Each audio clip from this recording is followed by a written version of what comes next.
Hey team, let's take a look at the push-up. Looks like this.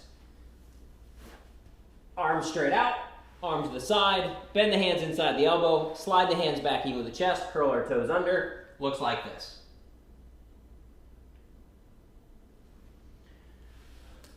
Good, so benefits of this exercise: shoulder stability, strengthening through the anterior core and through the chest. Our setup here, leaning forward, looking like we're leaning over a ledge. Our goal, range of motion here, chest to elbow height or below, all the way back up, that's a full range of motion. Progression, regression strategy, simply dropping down to the knees, keeping the abs braced.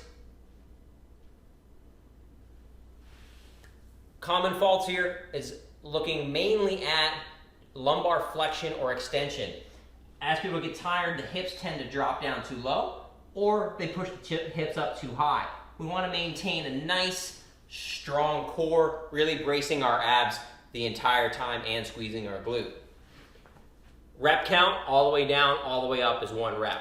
That's your push-up.